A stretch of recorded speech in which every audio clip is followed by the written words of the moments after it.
اعوذ باللہ من الشیطان الرجیم بسم اللہ الرحمن الرحیم۔ السلام علیکم ورحمۃ اللہ وبرکاتہ۔ معزز ناظرین، ہمارا فضائل اعمال کا گھر کی تعلیم کا سلسلہ جاری ہے۔ اسی کو آگے بڑھاتے ہوئے آج ہم فضائل اعمال کے حکایات صحابہ کے باب نمبر 10 سے واقعہ نمبر 5 جو ہے حضرت ام سلمہ رضی اللہ تعالیٰ عنہ کے خاوند کی دعا اور ہجرت کو پڑھیں گے۔ ام المومنین حضرت ام سلمہ رضی اللہ تعالیٰ عنہ حضور صلی اللہ علیہ وسلم سے پہلے حضرت ابو سلمہ صحابی رضی اللہ تعالیٰ عنہ کے نکاح میں تھیں۔ دونوں میں بہت ہی زیادہ محبت اور تعلق تھا، جس کا اندازہ اس قصے سے ہوتا ہے کہ ایک مرتبہ ام سلمہ رضی اللہ تعالیٰ عنہ نے اپنے ابو سلمہ رضی اللہ تعالیٰ عنہ سے کہا کہ میں نے یہ سنا ہے کہ اگر مرد و عورت دونوں جنتی ہوں اور اگر عورت دوسرے خاوند سے نکاح کر لے تو اس میں 2 حدیثیں وارد ہوئی ہیں۔ ایک حدیث میں آیا ہے کہ وہ دوسرے کو ملے گی، اور دوسری حدیث میں آیا ہے کہ اس کو اختیار دے دیا جائے گا کہ جس خاوند کے پاس رہنا چاہے اس کو خاوند اختیار کر لے۔ یہ دوسری حدیث زیادہ مشہور ہے، اور یہ بھی ہو سکتا ہے کہ جن عورتوں کے دونوں خاوند برابر ہوں ان کے حق میں پہلی حدیث ہو۔ اس بارے میں روایت مختلف ہیں کہ ہر شخص کو کتنی بیویاں ملیں گی۔ مرد کے بعد کسی سے نکاح نہ کرے تو وہ عورت جنت میں اسی مرد کو ملے گی۔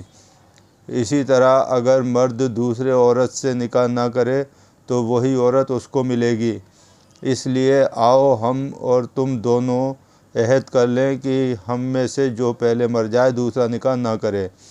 ابو سلمہ رضی اللہ تعالیٰ عنہ نے کہا کہ تم میرا کہنا مان لو گی؟ ام سلمہ رضی اللہ تعالیٰ عنہ نے کہا کہ میں تو اسی واسطے مشورہ کر رہی ہوں کہ تمہارا کہنا مان لوں۔ ابو سلمہ رضی اللہ تعالیٰ عنہ نے کہا کہ میرے بعد تم نکاح کر لینا۔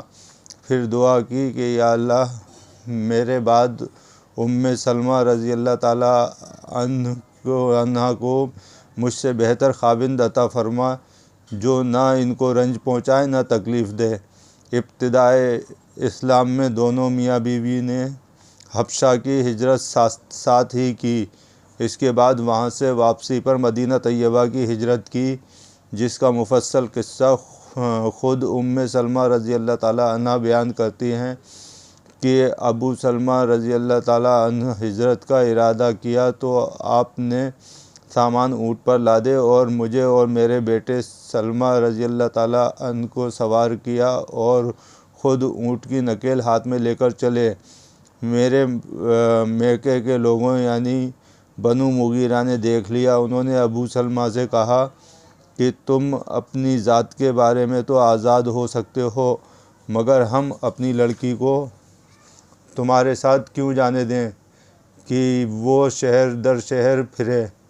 یہ کہہ کر اونٹ کی نکیل ابو سلمہ رضی اللہ تعالیٰ عنہ کے ہاتھ سے چھین لی اور مجھے زبردستی واپس لے آئے۔ میری سسرال کے لوگ بنو عبد الاسد کو، جو ابو سلمہ کے رشتہ دار تھے، جب اس قصے کی خبر ملی تو وہ میرے میکے والوں بنو مغیرہ سے جھگڑنے لگے کہ تم نے اپنی لڑکی کو اس کے خاوند کے پاس نہیں چھوڑا، اور یہ کہہ کر میرے لڑکے سلمہ کو مجھ سے چھین لیا۔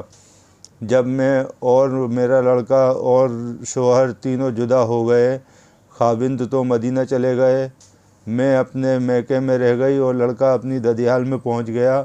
میں روز میدان میں نکل جاتی اور شام تک رویا کرتی۔ اسی طرح پورا 1 سال مجھے روتے ہوئے گزر گیا۔ نہ میں خاوند کے پاس جا سکی، نہ بچہ مل سکا۔ ایک دن میرے ایک چچا زاد بھائی نے میرے حال پر ترس کھا کر اپنے لوگوں سے کہا کہ تمہیں اس مسکین پر ترس نہیں آتا کہ اس کو بچہ اور خاوند سے جدا کر رکھا ہے، اس کو کیوں نہیں چھوڑ دیتے؟ غرض میرے چچا زاد بھائی نے کہہ سن کر اس بات پر ان سب کو راضی کر لیا۔ انہوں نے مجھے اجازت دے دی کہ تو اپنے خاوند کے پاس جانا چاہتی ہے تو چلی جا۔ یہ دیکھ کر بنو عبد الاسد نے بھی لڑکا دے دیا۔ میں نے ایک اونٹ تیار کیا اور بچہ گود میں لپیٹ اونٹ پر تنہا سوار ہو کر مدینہ کو چل دی۔ 3-4 میل چلی تھی کہ تنعیم میں عثمان بن طلحہ مجھے ملے۔ مجھ سے پوچھا اکیلی کہاں جا رہی ہو؟ میں نے کہا اپنے خاوند کے پاس مدینہ جا رہی ہوں۔ انہوں نے کہا کوئی تمہارے ساتھ نہیں؟ میں نے کہا اللہ کی ذات کے سوا کوئی نہیں۔ انہوں نے میرے اونٹ کی نکیل پکڑی اور آگے آگے چل دیے۔ خدا پاک کی قسم مجھے عثمان سے زیادہ شریف آدمی کوئی نہیں ملا۔ جب اترنے کا وقت ہوتا وہ میرے اونٹ کو بٹھا کر خود علیحدہ درخت کی آڑ میں چلے جاتے، میں اتر جاتی، اور جب سوار ہونے کا وقت ہوتا اونٹ کا سامان وغیرہ لاد کر میرے قریب بٹھا دیتے، میں اس پر سوار ہو جاتی اور وہ اس کی نکیل پکڑ کر آگے آگے چلنے لگتے۔ اسی طرح ہم مدینہ منورہ پہنچے۔ جب قباء میں پہنچے تو انہوں نے کہا کہ تمہارا خاوند یہیں ہے۔ اس وقت تک ابو سلمہ رضی اللہ تعالیٰ عنہ قباء میں ہی مقیم تھے۔ عثمان مجھے وہاں پہنچا کر خود مکہ مکرمہ واپس ہو گئے۔ پھر کہا کہ خدا کی قسم عثمان بن طلحہ سے زیادہ کریم اور شریف آدمی میں نے نہیں دیکھا، اور سال میں جتنی مشقت اور تکلیف میں نے برداشت کی شاید ہی کسی نے کی ہو۔ یہ قصہ لیا گیا ہے اسد الغابہ سے۔ فائدہ: اللہ پر بھروسے کی بات تھی کہ تنہا ہجرت کے ارادے سے چل دیں۔